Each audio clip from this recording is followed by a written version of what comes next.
Hello everyone. इस video में हम डिस्कस करेंगे civil recovery loan settlement and loan approval trick के बारे में। मेरे पास बहुत सारे ऐसी लॉगिन आती हैं जिसकी सिविल डाउन रहती है या लोन सेटलमेंट उनका पेंडिंग रहता है, जिसके कारण उनका सैलरी स्लिप या जीएसटी अप्रूवल जीएसटी फाइल होने के साथ के बाद भी लोन अप्रूवल नहीं हो पाता है। तो मैं भी आपको स्क्रीन पर एक डेमो दे देता हूँ कि किस तरह की प्रॉब्लम जो है सिविल में आती है और उसको कैसे ठीक किया जाएगा। तो ये आप देख रहे होंगे हमारे सामने है एक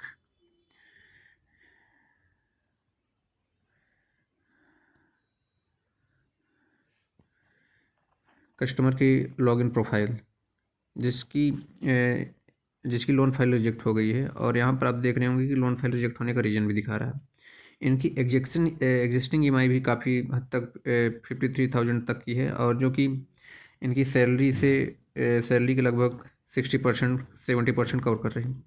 ये तो एक रीज़न हो गया। दूसरी चीज़ें इनके फाइल पे डीपीडी भी लगा हुआ है, और इन्होंने पिछला सेटलमेंट भी रोक के रखा है। तो ये दो रीज़न आपको यहाँ पर दिख रहे होंगे। तो अभी चलिए मैं इनकी सिविल स्कोर को चेक करके पूरा दिखा देता हूँ कि किस तरह की प्रॉब्लम इनके सिविल प्रोफाइल पे दिख रही है।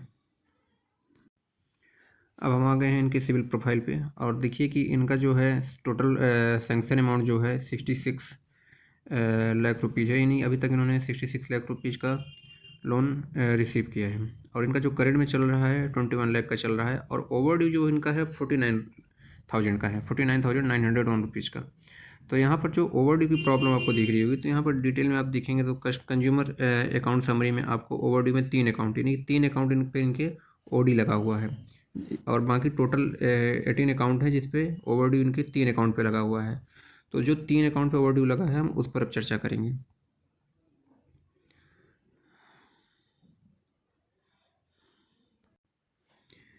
ये उनके 3 अकाउंट हैं, और ये अकाउंट जो है एक्टिव स्टेटस में दिख रहे हैं। जैसे कि कस्टमर को हो सकता है कि पता ही ना हो कि मेरे अकाउंट एक्टिव है कि नहीं है, मैंने कहाँ से लोन लिया था।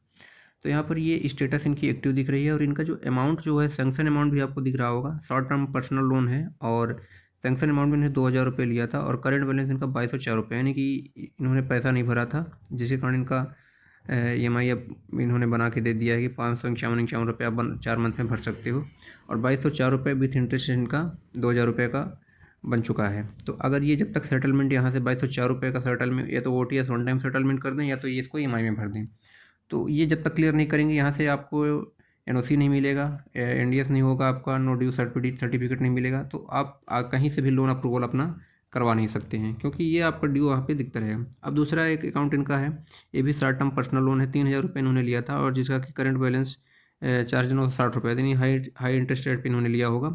और ये इनकी EMI दिख रही है कि 828 रुपये की आप 4 मंथ में आप कंप्लीट करके अपना NOC ले सकते हैं, NDS करवा सकते हैं। अगर ये चाहें तो वन टाइम सेटलमेंट भी करवा सकते हैं, और इसमें इनको छूट भी मिल जाएगी। तो जब तक ये यहाँ पे NDS नहीं करवाएंगे, तब तक यहाँ इनका कहीं दूसरी जगह से सिविल अप्रूवल नहीं होगा, और लोन भी नहीं हो पाएगा। तो ये छोटे छोटे अमाउंट जो होते हैं बहुत सारी प्रॉब्लम क्रिएट करते हैं, और ये ज़्यादातर होता क्या है कि वन टाइम अप्रूवल वाले जो ऐप होते हैं, जैसे कि गूगल प्ले स्टोर से आपने आप डाउनलोड किया, और उसके बाद वहाँ से आपका लोन अप्रूवल हो गया छोटे अमाउंट का। तो ऐसी जगह पर से रेट ऑफ इंटरेस्ट भी ज़्यादा रहता है, लेकिन आप ये सोचिए कि यहाँ पर हम पेमेंट नहीं करेंगे और हमारा दूसरी जगह से लोन अप्रूवल होगा, तो आपको लोन अप्रूवल अब कहीं से नहीं मिलेगा जब तक आपके यहाँ सेटलमेंट नहीं करते। और ये कस्टमर का एक ऑटो लोन भी चल रहा है, तो इन्होंने करीब ओवरड्यू इनका लगा हुआ है 42,000 रुपये का, 42,737 रुपये का। तो ये चीज़ें हैं, अगर ये इसको भी सेटलमेंट कर देंगे तो इनका जो है तीनों सेटलमेंट क्लियर हो जाएगा, और उसके बाद इनकी दूसरी नेक्स्ट प्रोसीजर रहेगी सिविल इंक्रीज करने की।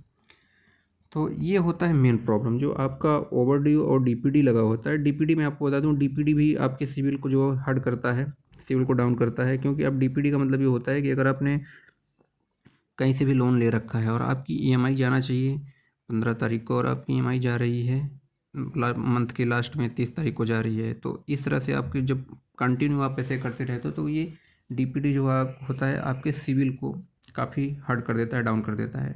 डीपीडी का मतलब ही होता है ड्यूज पेमेंट डेट, यानी आपने पेमेंट डेट जो थी वहाँ पर उस डेट को पेमेंट ना करके काफ़ी आगे बढ़ा दिया डेट को।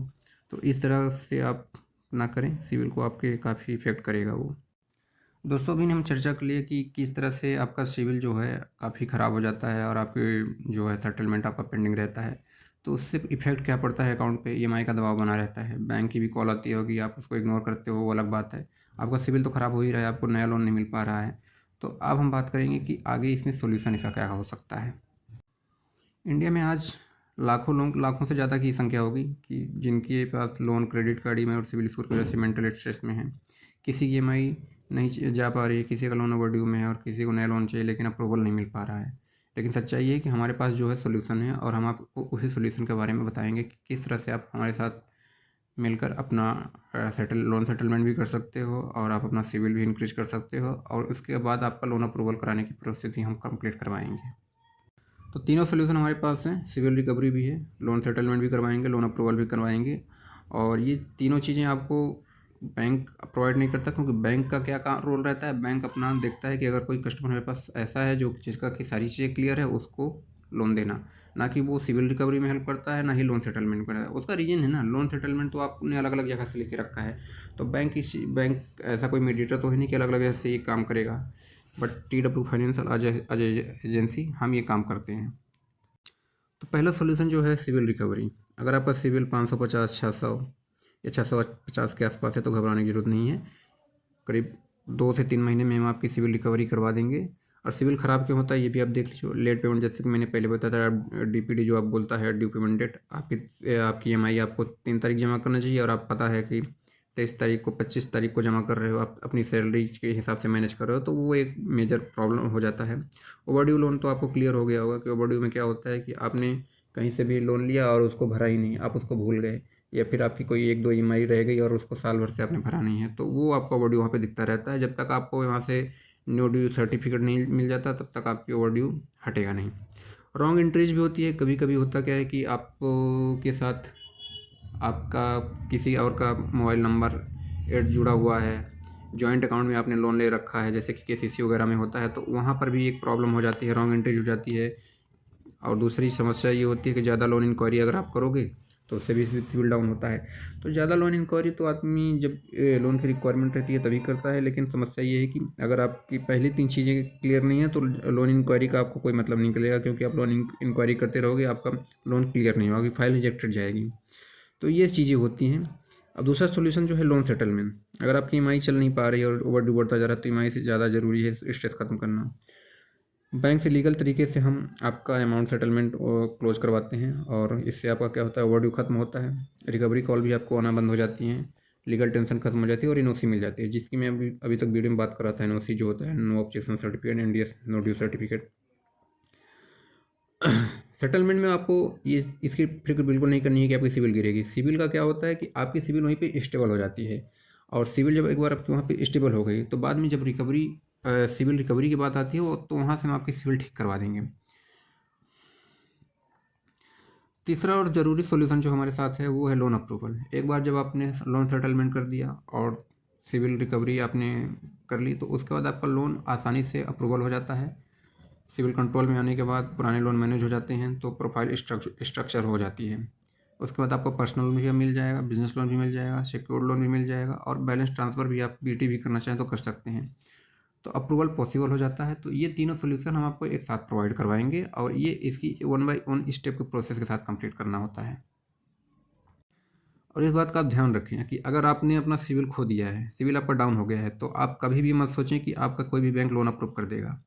असली गेम चेंजर तब होता है जब तीनों सोल्यूशन एक साथ काम करते हैं। अगर आपने सिर्फ सोचा कि मैं कहीं पे जाके बैंक में मैं लोन ले लूँगा तो आपको लोन नहीं मिलेगा। आप इंक्वायरी करते रहिए, आप भटकते रहेंगे, आप डॉक्यूमेंट यहाँ से वहाँ ट्रांसफ़र करते रहेंगे, कभी इस बैंकर के पास भेजेंगे, कभी उस बैंक में लॉगिन करवाएंगे, लेकिन आपको कभी भी इसका प्रॉपर सोल्यूशन नहीं मिलेगा। जब तीनों सोल्यूशन एक साथ काम करते हैं तभी आपको लोन अप्रूवल हो पाएगा। पहले आपको सेटलमेंट ओवरड्यू कंट्रोल करना है, उसके बाद सिविल रिकवरी करना है, फिर फ्रेश लोन अप्रूवल करना है। ये नहीं कि आप सेम मंथ में 2 से 3, 4 से 5 इंक्वायरी कर रहे हो लोन के लिए, फाइल लॉगिन करवा रहे हो, तो ये आपकी प्लानिंग आपको पीछे लेके जाएगी, आपको वहाँ से कोई ऑप्शन मिलने वाला नहीं है। अगर आप चाहते हैं कि EMI की स्ट्रेस खत्म हो, सिविल सुधरे, लोन अप्रूवल मिले, तो डिस्क्रिप्शन में दिए गए नंबर पर, ये जो मेरा नंबर दिख रहा है, आप इस पर कॉल करें और इसका लिंक मैं आपको व्हाट्सएप चैट का लिंक डायरेक्टली आपको मैं वीडियो के डिस्क्रिप्शन में दूंगा, वहाँ से आप डायरेक्टली मुझे व्हाट्सएप पे मैसेज कर सकते हैं। और इसके अलावा मैं आपको अपने ग्रुप का भी लिंक दूंगा, वहाँ पर आप ग्रुप ज्वाइन कर लीजिए और इस पर आप हमसे चर्चा कर सकते हैं। अब नेक्स्ट वीडियो में मैं आपको बता दूं कि हम सबसे पहले शुरू करेंगे कि किस तरह से आप सिविल की रिकवरी कर सकते हैं। तो सिविल की रिकवरी करने के लिए हमारे पास जो फास्ट एंड गुड ऑप्शन है वो है गोल्ड लोन से भी बढ़िया है एफडी क्रेडिट कार्ड। इस वीडियो पर हम आपको इस वीडियो पर चर्चा करके सारी चीज़ें आपको डिटेल में एक्सप्लेन करेंगे, और लोन सेटलमेंट के लिए भी जो भी सहयोग रहे वो हम आपको करते रहेंगे।